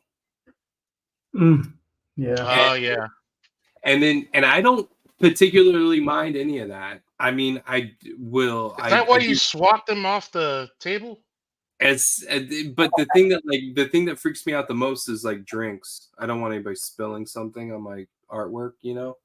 Right. But I still am not one of those guys that's like, hey, get that off of my table. But the thing that like I wish people would, because I have a lot of stuff at conventions, and then I'll realize, you know, after about an hour or two, that these people have set down their stuff and then kind of walked off without all of it. Like they'll pick it up and then they'll forget to take all of it with them. And like I'll end up with prints that I had no idea that like on my table. Where did this come from? Yeah. So I think that like one of the things is like if you're going to be putting stuff down on somebody's table, try to remember to take it back. Remember to pick it up and take it back. The other thing that I want people to maybe try to do when they're at the conventions is if you want to take a picture of somebody's artwork, always ask. Don't just take out your phone and take a picture of somebody's drawing or somebody's artwork. I appreciate you being interested in that, but please do not do it without my permission. Like I'm selling this, fool. Yeah, exactly. That's the other thing is like I don't want you to take this and then upload it into Photoshop and throw a filter on it and then I do that all the time. You know how many Kakui Project coffee mugs I have? Yeah, well, you know, and I hope that you're making a ton of money doing that. You know, like well, you know, I'm sure it goes somewhere. Sorry, I just found Daniel's comment. Note to self: start slipping comics to get autographs for DJ under the toilet stall. And that's why Todd gets 2 tables, one for the fan stuff and one for his cheese. Get your shit off my table. Put them on that table, Nana. That's why I get 2 tables. I'm like, you can sit down your drinks over there. Well, see you that didn't have table to get 2 across the tables hall? now because your daughter's No no one's selling at? stuff. Oh man, I'm gonna need 4 tables for her. Jesus. I know. My daughter wanted to come, and then she had Palk, so she never come. But I don't know. She can come. I hope she come, but I don't know. She's not as excited as I think. Acting took the creative excitement away. Like she gets something else, will be excited creatively over. You know what I mean? So it's like Yeah. But that's fine. That's fine as long as she gets something. All right. What we at? All right. So next topic up for bid. Let's do the weekly top 5. Yeah. The weekly top 5 is our favorite villains. DJ, do you want to go first? I'll go first. So I wrote them down so I wouldn't forget because I know we get kind of similar. Yeah. So I got. Where did it go? Okay. My number 1 is Darth Vader. Darth Vader, the original trilogy. Got to be the original trilogy. After that, I don't know. He's just not the same after. He get neutered after that. I cannot handle like we just gonna deconstruct all the villains, and they think that's good enough for story nowadays. You know what I mean? It's like, come on, man. Darth Vader used to be one cool villain until until the prequels came out, and then now, anyways. So Darth Vader in the original trilogy. That's my number one. For number two, I got Magneto, and I think we both got down right. Magneto. Magneto. Magneto. Magneto. Yeah, I remember when I used to call him Magneto. Magneto before the movies, was it? Anyways, Before Mr. Stan decided to correct everybody, yeah, Stan actually corrected everybody. No, it's Magneto. yeah, yeah, Magneto, and it's because the complexity of the whole situation. You know what I mean? He's such a good character, not just villain. He's a good character. You can use him good or bad. You can always use him. So yes, he's always a good. I like him. I don't know. I like him good and bad. I Yeah, kind. there are times when it all depends on how they use him and who's writing him. Yeah, exactly. But yeah, I like him. Number three, I got Thanos, and I know it's pretty standard, but even when well, like I remember the Infinity Gauntlet comic when I was like in high school, Mm. and oh my god, that was such a good fun The the, wild romp it was. yeah, it was so fun, you know what I mean. And I like the movie version. The movie version was even better than the his motivations was like Magneto level Complex. motivations. You know what I mean? Like he was. Motivation was complex. And I was like, oh, wow, that's very he had a point of view, and not only that, he wasn't like how they make the bad guys always like they're so Just straight evil. not just straight evil, but they got every advantage at their disposal. You know what I mean? They got like Darth Vader had the whole whatever, not the First Republic or whatever they are, the Empire. he Empire. the whole empire under his command. Like when it came to Thanos in the last movie, you kind of see him as kind of like this, he kind of like yeah, he had all of those things, but he was one that when like he could be on soldier too, like even if he never have all of that stuff, he was going to get down and dirty, and not to say that the other villains don't get down and dirty, but I don't know, something about him seemed very hands-on kind, I don't Hmm. know. I like that about the movie version of Thanos, especially in the last one. I don't know what the last one is called, Endgame or whatever. Yeah. Which brings us to my next favorite villain is Sabretooth. And Sabretooth only because he's just like there's no explanation. He's just pure that guy is just like Pure chaos, evil. pure Chaos evil, incarnate. chaos, and I would have so much fun having him in on comic. You know, I would have so much fun with Sabretooth inside one comic because I like what they did with him in what you call that? Age of Apocalypse, where he was actually good. You know what I mean? He was good, and he was. Did you guys read that Age of Yep. Apocalypse? Oh, absolutely. It's a Oh, classic. that's such a good story, man. And he was different. He was different in that one. He wasn't just straight up evil. He was like the uncle that everybody loved, and I dig that. You know what I mean? I dig that, but I like him straight up bad.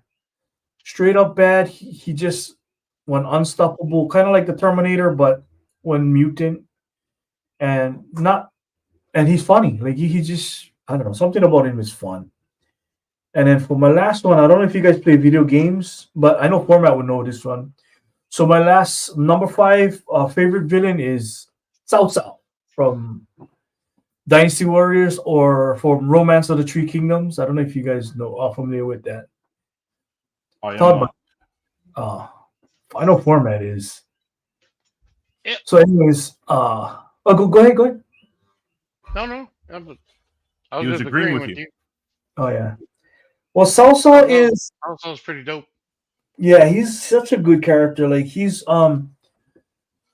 if you play Dynasty Warriors, and it's like 10 of them, I don't know. I don't know. Anyways, you keep playing the same story over and over and over, but it's based on the book called Romance of the Three Kingdoms, and so Cao Cao is one of the like I don't know if he's emperors of one of those kingdoms, Mhm. and so he's I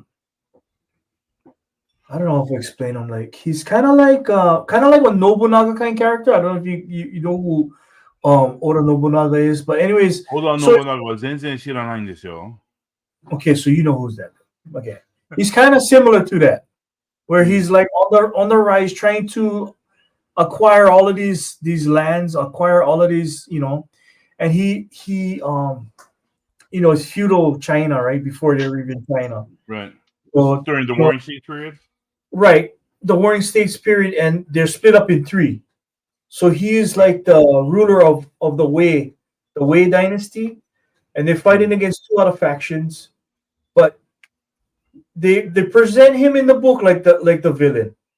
They present him. I don't know historically if he was like that or what, but they present him as a villain. But he's not just your mustache twirling kind villain. He's a complex character. He get his own motivations. He get his own code of honor.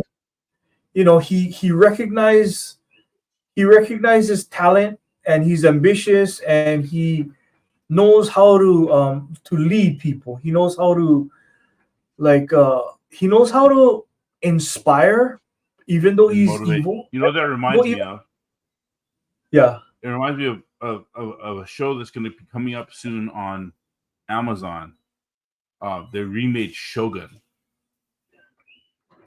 I know. I never seen the original, but Oh, dude, it looks outstanding. I'm sorry, I interrupted you. Go ahead. Cao. no, I'm good. I'm good. So is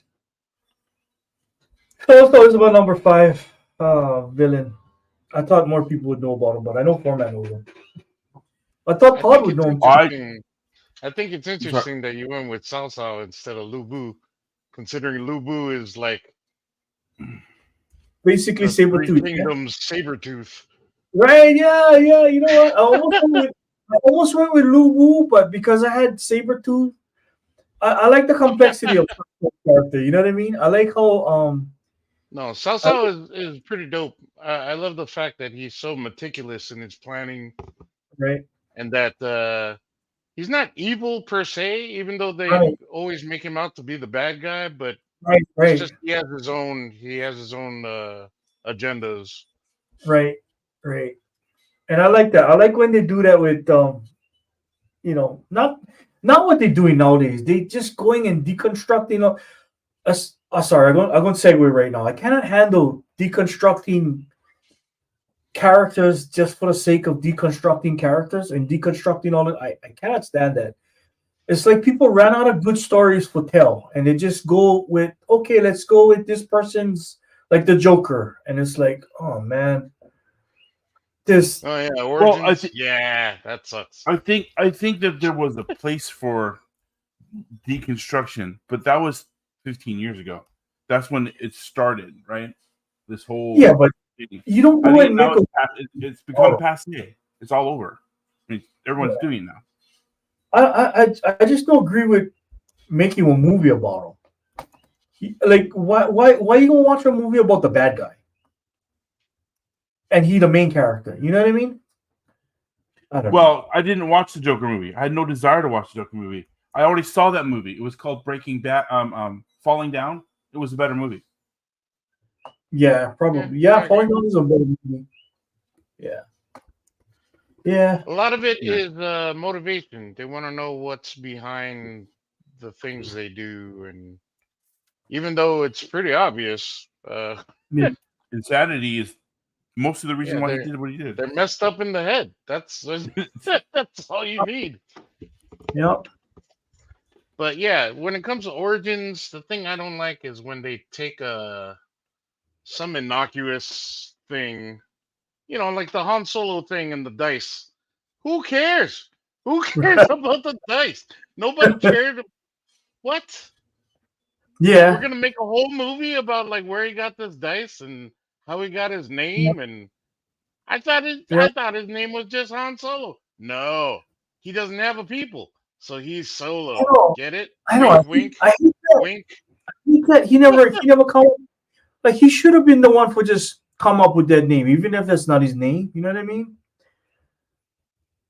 But yeah, I mean, I like some I parts of just the movie. like that they had an entire backstory already created for decades, and they decided to just get rid of it Yeah, because now it's legends and not yeah. canon. So That's what I dislike. extended universe stuff. Yeah, I mean, the same could be said about comic book movies. They've got years and years and years of lore, and they threw it out the window and yep, just piecemealed like the little bits that they yep, like personally, and then right. threw it in the thing. Well, because you know the character arcs don't match in the modern movie. I don't know the way we make movies anyway. It doesn't Well, I work. thought that's why they went with like the ultimate stuff for the Yeah, movies. Like the yeah, MCU is very heavy based on the ultimates. yeah. Ultimates, yeah, yeah. Ultimate's a good run though. So like that's a good But one that's for like, pieces off of. You know but what I mean? that's the thing though. The Ultimates was good then. It feels like everybody's trying to reconstruct all these Right, characters over and right. over and I over again agree. now. Yeah, And yeah, I don't like that. I you know what? I'm gonna say this again. I said this before. I miss comic stories that right. just kept going. I don't like all these Yeah, giant Yeah. arcs and yeah, crossovers. I want to see the X-Men play baseball and then go to Japan and deal with right.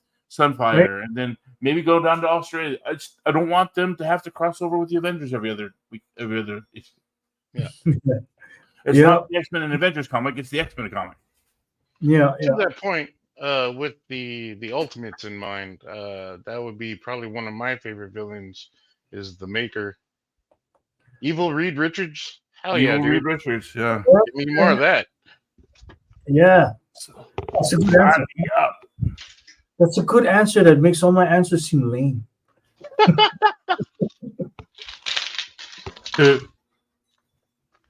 All right. So was that your last one? All right. No, So I have one more. Oh yeah, one more. no, well, No, that was your last one. Chow was your last one. All right. yeah. I'm So, gonna go through my list real quick. okay, So much like DJ, I have a couple here that are similar with him. No, you know what? Only one. Magneto was obviously one. Mostly because of my affinity for the X-Men. X-Men was my jam back in the day, and the first book that I bought was X-Men 186, and then I religiously purchased all the way up through, oh gosh, past Inferno, past the Mutant Massacre, up to about 300, issue number 300. So for about 200 issues, I was avidly reading X-Men, and Wow, nice. yeah, and one of my favorite storylines was the trial of Magneto around issue 200, 201. mm-hmm. It was great. I had no faults with it. The art was great. It was drawn by John Romita Jr. The writing was great with Chris Claremont. The characters were great. It was one of my favorite runs of comics. Again, I also like Magneto because he's so complex, and one push in either direction at certain points turns him either into a hero or a villain, whatever push that is. Kind of like Michael Jordan, whatever you do, Michael Jordan will find a way to motivate himself, right? That's kind of how I feel about Magneto. Yeah. Whatever happens, he'll find a way to motivate himself. Yeah. And I know people like that too. That's the thing about him, like. My next villain is the Kingpin. Oh, that's a good one. Because he doesn't have any powers other than being just a big bastard and a big brain. And he's devious and conniving and intelligent, and he works with heroes just as much as he doesn't. And it's everything he does has an ulterior motive. I find him to be fascinating. My next one is for the sheer chaos of it. Well, The next two are for the sheer chaos of them. I do find that in recent incarnations, he's been turned into a more complex character. And I don't know that I like it too much, but I guess it could.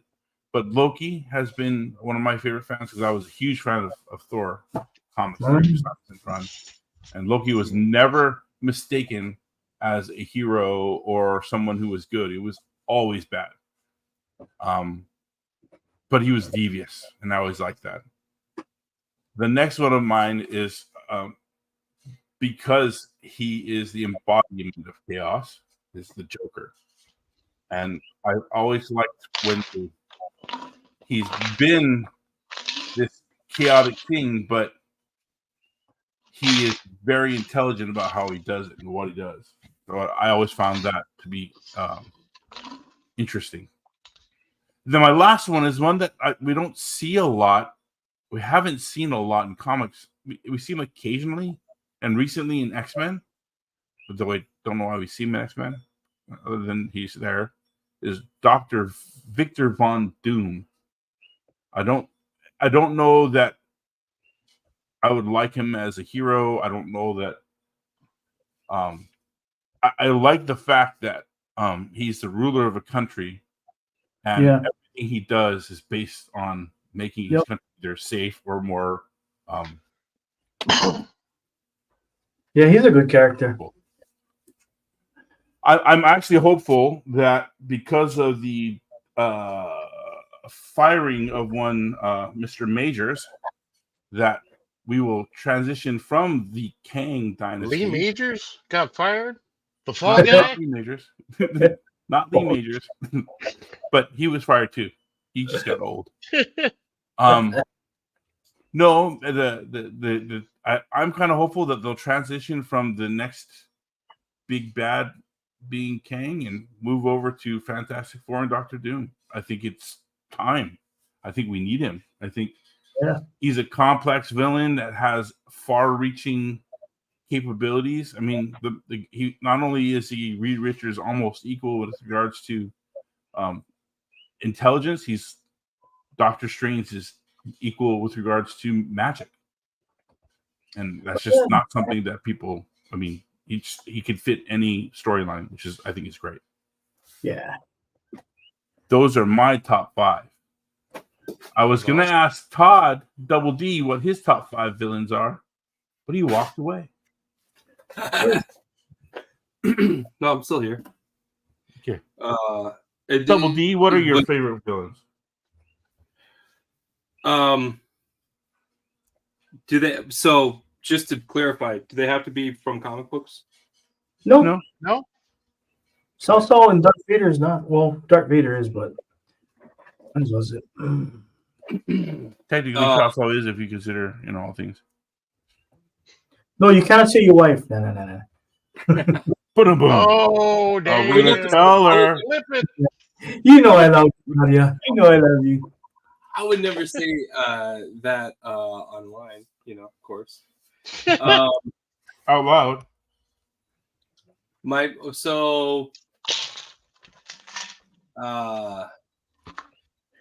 I think number 5 would be the clown / Violator from Spawn. Ooh. Oh wow, cool.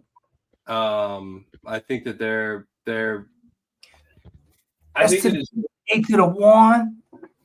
I think that it's great that you have somebody that can go like pound for pound, supernatural, rip somebody apart, likes to go on a murder spree, and has this whole satanic aspect to the killings and everything. I think that that's kind of interesting in a comic book. It makes Spawn a little bit more heroic, I guess. Because he's trying to fight against that, but then he's also a part of it. So, and I just like Spawn. And then the same thing. I think that probably number 4 would be Joker. The Joker's kind of it's kind of an easy one, but it's also, it's classic. Doesn't mean he's not good, even though it's easy. Right. It's just so classic, it's just so I think that it's made Batman a more interesting comic book. I think that the creators really want to write a good Joker. I think the filmmakers that have always done good Batman films have always wanted to actually just make a good Joker villain. Number 3 is kind of tough because I know what my number 1 and number 2 are.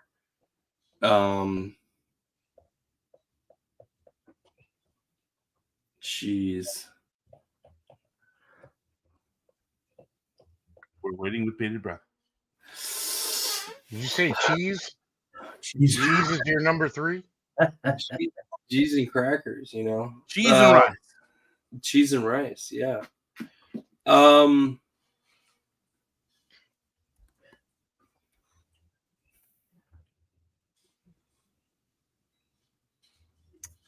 Man.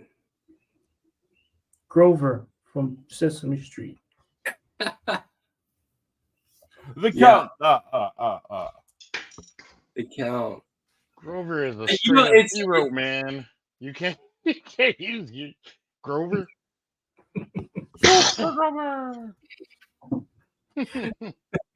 Because fuck that guy, man.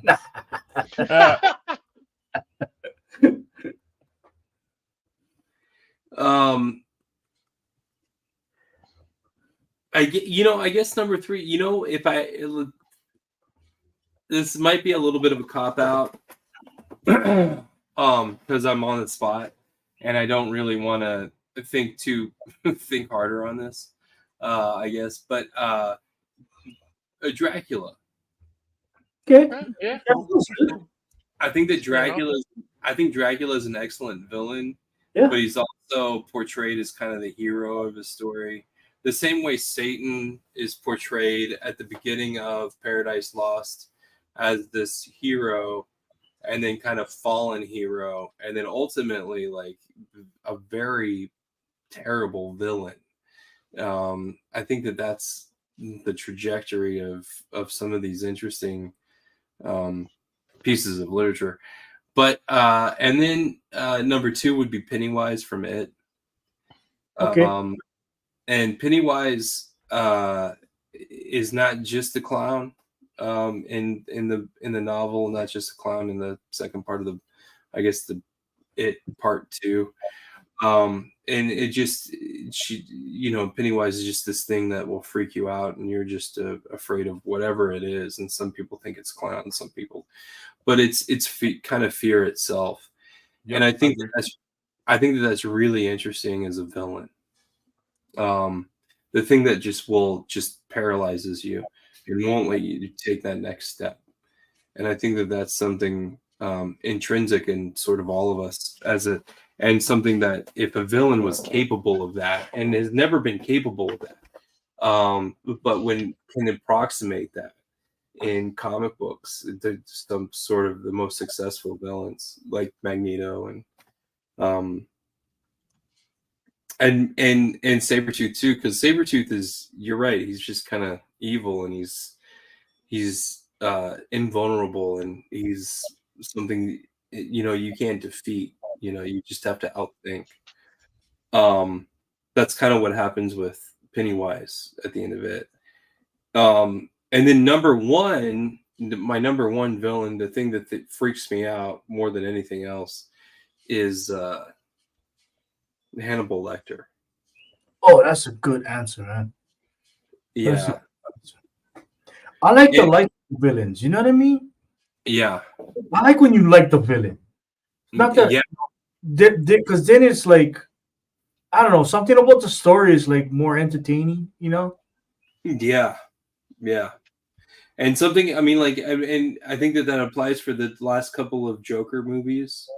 Like everybody, I walked away like laughing at Heath Ledger's Joker in The Dark Knight like a couple of times, and uncomfortably like so. Like I was like uncomfortable. Like it was like when in Pulp Fiction, John Travolta shoots the guy's head off, in the back seat.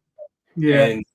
And you're taken off. You're taken off guard, and then like that guy gets shot, and then you laugh, and then you're like, oh shit, he's dead. You know, it's you're uncomfortable with how kind of funny that is.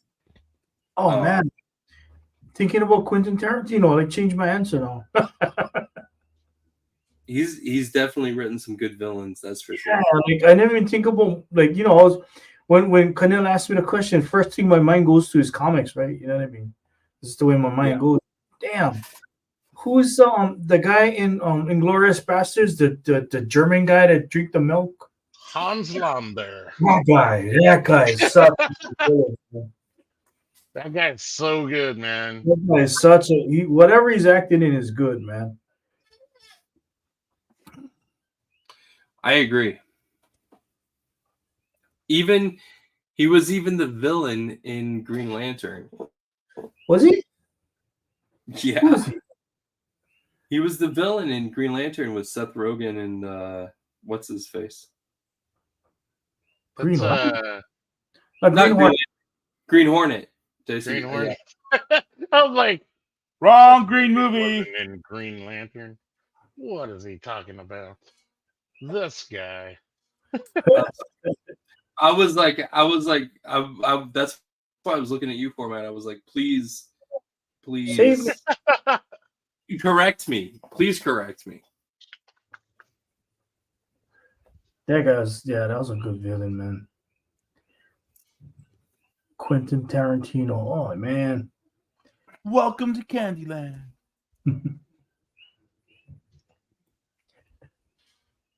All right. I thought we was gonna get a lot more discussion out of that one. Format. Do you have What's your favorite villain? What? What's your Top- favorite villain? top 5 favorite villains? Well, we mentioned the Maker earlier. Yeah. I'm a big fan of Doctor Doom, just because he's equal parts like overlord, not necessarily like tyrannical or anything, but you know, he's very much like Black Adam in the way that he protects his own. Also, I like how like ridiculous some of his stories get. Yeah. Like when Luke Cage went to go and get money from from Doctor Doom for doing a job, so he went and like stole one of the Quinjets to fly to Latveria, and he was like, "Hey, Doctor Doom, you better pay up." And Doom's like, "What? You flew all the way over here for like $20?" Like the just the wide range of stories that can come from Doctor Doom just because he's that you could take him in complex. the hokey direction, and you can take him like in real serious direction, and Right, exactly. with him like you can stretch that out and just get a wide range of like all forms of like entertainment with that. I never thought about that. That's a good answer, man. I like that, and the fact that he refers to himself in the third person. That's always fun. Yeah. And in a world where he's considered one of the smartest people like to exist, like he's got to deal with the daughter of his arch nemesis as like a potential. Like Valeria is like right there with him, and he's like, "Damn it! I thought I just had to deal with Reed, but now I got to deal with his offspring too." Yeah. Yeah, she's the one that That's good. he's acting as godfather or something to her, right? Yeah, exactly. Other villains. I'm a big fan of the T-1000 Oh yeah. Yeah. just because that thing will not stop. Robert Patrick one? Yeah. Yep. Yeah. You know what's funny? I was watching. What was it? Was it the episode of Reacher? Yep. And He Robert mentioned Pattinson. Yeah, he's one of the villains, and they like he's talking to someone over the phone. He's like, oh, they checked into the hotel under alias. One Sarah was so and Connor so, and and the other one was Sarah Connor. It's like, I don't know what who stupid this name is is, that? but I don't know who Sarah Connor is. It's like, why would I care? I thought that was great. It was. Yeah. I So, like when shows are self-aware, right? oh, sure, like Castle and Oh yeah, Oh, Firefly. Castle was one of the Oh, greatest. so good when he dressed up as a space Oh, cowboy, and she's like, I never "What see are that you?" movie. you never saw that? It's a TV show. It was on for what? No, How no, many? Like but I never 7 seasons? seen that episode. You know, Oh, Yeah, the oh, the other Halloween one I episode. like. It's so good. oh, it's a The Halloween other one one. I Huh? like that does it a lot is the Dragon Prince. They do it a lot. They throw in Yes. a bunch of pop culture references. It's hilarious. Let's see. Sure. 1000. I guess in the same vein, I tend to enjoy myself in Agent Smith Oh just yeah, because he can be anyone, anywhere, at any time, and just but I also like his monologues. His like boring, like monotone monologues. yeah, Like yeah, yeah. like I dig that. And lastly, just because I think it's hilarious how he has the time to set all of these things up. The Riddler, Oh yeah. That's a good one. it's like how just he's got no powers. He's just he's got a very strong intellect, and so he sets up these really elaborate Right. puzzles for Batman to solve. But it's like, come on, man. There's no way you did that on your own. Yeah, Like if you that's. play the Batman, like the Arkham Knight games, like Oh one yeah, of his I love puzzles those. is a racing thing, and it's like, how did the Riddler set up an entire like racing course in Gotham? Yeah. It's just It's good silly writing. things like that I really enjoy. And I guess to a lesser extent, Duella Dent. I like when she was first introduced and no one knew who she was. But look on Todd's face, he still doesn't know who she is. Yeah, I don't know. Uh, I don't know who you're talking about. but yeah, she was rumored to be the daughter of the Joker, Two Face, the Riddler, uh, Oh, just, just a whole bunch of people, and nobody could place her. Like, who is this psycho chick? ah, Yeah, you she's great. you Of got course, around. cat's out of the bag, and she's been made into like a vigilante. From time to time, she's on Teen Titans, that kind of thing. So, but when she first came out and she was like the mystery of the week, I really enjoyed the story arc that followed her. Ah, I guess that's it. That's my five. Simple, easy. nice. Coolio. Let's I see. don't know if Coolio would make the list. Yeah, I don't know. It depends on I which mean, song. Gangsta's he's Paradise. definitely fallen down quite a bit in the rankings. All right. It is now we're at the 2 hour mark, so I'm gonna hit production notes real quick. Okay. So started last week, we started talking about things that have to do with the production of comic books and the industry in general. And so last week we talked about scanning and file formats and how to save files in order to save space on your computer, because DJ would send me 70 megabyte files when done correctly, they're less than 3 megabytes. Or when I get I get a color file that's PSD and it's 350 megabytes when it really should only be 70. I don't know. So I spent some time explaining about how to scan, formats to scan in, how to save files so that you can conserve space, the difference between lossy and lossless compression. What I wanted to talk about today was color modes, gamut, and ink limits. Okay, by show of hands or comment, who knows what the word gamut means? All the designers in the room, raise your hand. Okay. He's that guy that throws the playing cards. Yeah, that's him. Gambit. Oh. Yes. All right. So, color modes refers to how color is generated. And the difficulty with comic books is that because we do everything on a computer, we use one color mode when it gets printed in a different color mode. On our computer screens and on our television screens and on our phones and on our iPads, it all uses the RGB color space: red, green, and blue.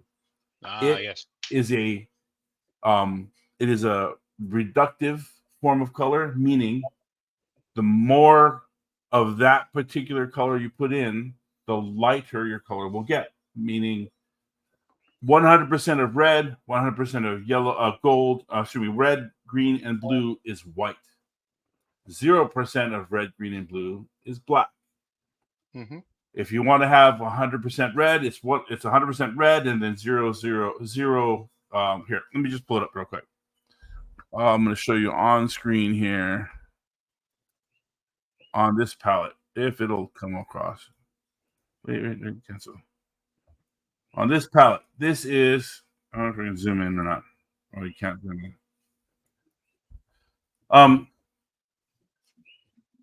These are RGB sliders. So if I come all the way over here like this, red, green, and blue, over here on the left, that's white. If I go all the way to the right, to the left here, that's the 0 setting, it's black. If I want 100% red, it's this color here.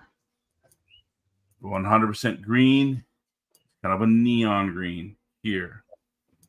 Now, because of this, because you're generating color with light, there are colors that you cannot replicate in print.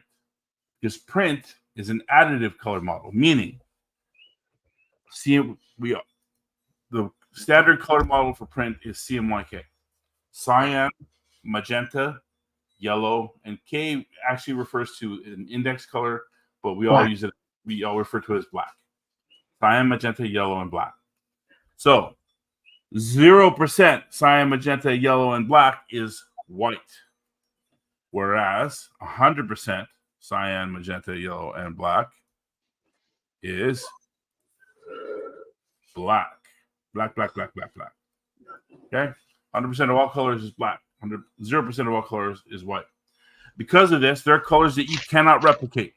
For example, this is a nice, bright neon green. And in the RGB color scheme, it's perfectly normal. It's right there. I can see it. However, if you tried to print this color, it would probably look like this. Now, a minor difference with regards to green. But this color cannot be made in print unless you have a 5-color printing process, which refers to a spot color, where you print all 4 colors, cyan, magenta, yellow, black, and then you have a spot color, a 5th color. Whenever you add extra colors, that adds gazillion dollars worth of cost to your printing. It's not something that you can do. So the differences in those 2 color modes cause issues with regards to color. So let's just look really quick at the page that I was working on for DJ. So I'm going to look at this, and what you'll probably see is the blue of these magic here, and some of this blue right here will turn gray. I'm going to go up here to there's a mode where you can turn on.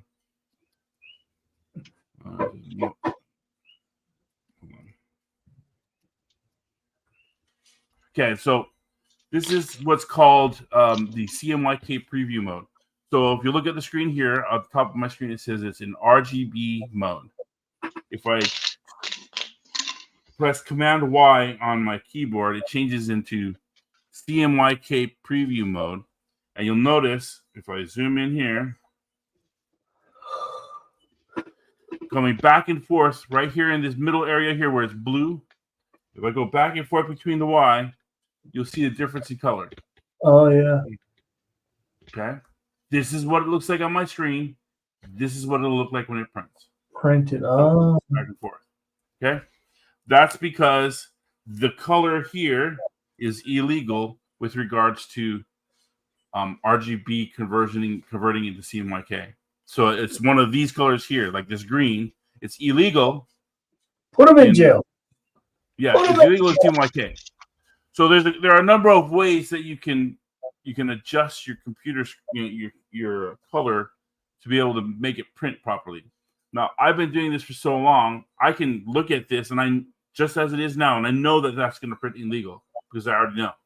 The same thing happens sometimes with purples, but these purples look good because, again, I've been doing them so often, so for so long, I know that they work well. However, whenever you have a dark purple and say you want to make it darker, what's the way that most people try to make colors darker? Black. Add black. They add black, and that adjusts. That's just a horrible way to do it. Never use black to darken color. You should always use the complement and other colors as well. But purple, green, and red have a tendency to go out of gamut.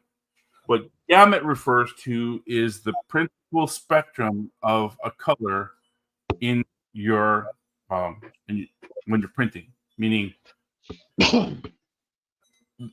I color in what's called known as 240 ink limit. What that means is, in order to generate black, here, let's go back to this again. In order to generate black,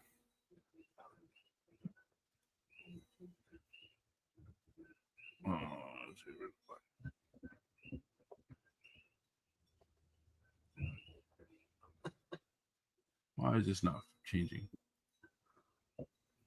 Oh, that's why. Let's have that open. In order to generate black, it creates a color. And I talked about this a little bit last week when I talked about undercolor. That's 50%. Technically, it should be 60% cyan, 40% yellow, 40% magenta, and 100% black. That's my limit for how much color that I can have. By setting my limit to 240, I can have a deep red that's 0, 100, 100. That means it's that color. But if I want to darken it, I can't go more than 40%. So that is the darkest I can go. If I do it with black, what I have to do is cheat. I cheat this down. And I get, here, let me just find a dark color. Like this is my darkest red, one of my darkest reds right here. And it's also kind of illegal, right about there. So the different colors create illegal colors. And then some people, when they're coloring, they don't know this stuff. And so it'll print weird. And they go, why did it print weird? And this is why. So setting of ink limits, and what I was doing here under edit color settings, I'll go here to create a new ink custom color mode here. So, all right, custom CMYK. This is another interesting one. I generate black light, meaning black uses as little color as possible, which allows for my other colors to have more of a printable gamut. Here, there's this thing called dot gain, where the way printers work is that there's a dot of ink that gets printed. And dot gain is the amount of ink that spreads out from that dot. and I have my printing set to. If I print the dot, that ink will spread 20% larger than what I have. It's actually very.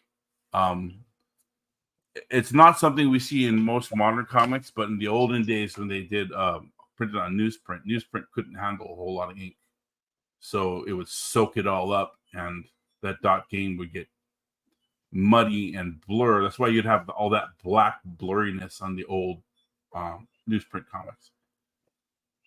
So that's pretty much what I have with regards to ink limits and gamut. Gamut just refers to not be a color that you can't print because there's too much color of the percentage of color in it.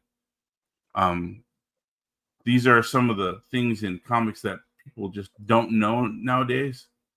And I learned the hard way from Laura Dupuy, and from my former boss, who's now the president at Marvel Comics, John Nee. He kind of hammered it into me, along with my immediate manager, Claudia Chong, who was the production manager over at Wildstorm. I had a crash course in comic production, which was really beneficial to me with regards to being able to know what I could do and what I couldn't in order to make it look good. So That's awesome. there you have it. Production notes. We are now past the 2-hour mark, and I am needing to go to sleep. All right, me too. It's been a joy having you guys on the show. Thank you, Todd, for joining us in format. We appreciate it. Yeah, man. Hope you guys had a good time. We had a small group of people joining us on the stream. That was great. I appreciate it. Again, DJ is right. It's Christmas, so there's not a whole lot of people on their computers right now. I bet they're all shopping or sleeping in so they can shop tomorrow. Are you guys gonna, I guess, live whatever this is next week? No, we're not going to stream live next okay. week. We're actually going to also take the entire month of January off. Entire January?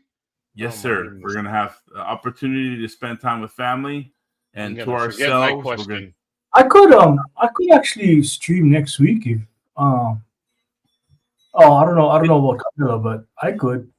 It depends. I mean, I have to be I'm going to be in New Mexico, and on Thursday I'm going to be on the dialysis chair. So I don't know if I can. If I can, that would be great, and I would join you. If I can, and I won't. Okay. Man. And if anything, we can just get on and talk story again and draw. I mean, without having be more free format than as organized as we have been. Yeah. Sorry, I cannot. Maybe we can invite the Nerd Watch to join us. That would be cool. Oh man, if only you could. Yeah. Well, I was talking to in exile right now. 3 o'clock in the morning or something, so he got so his schedule is off. I was like, yeah, you know what? Alika wanted to come on last week, and I think he wanted to let us talk with Napua and them. So maybe we can try to schedule time with Alika for next week after. I know. So. Every time off the show, like that. He loves to hear himself talk.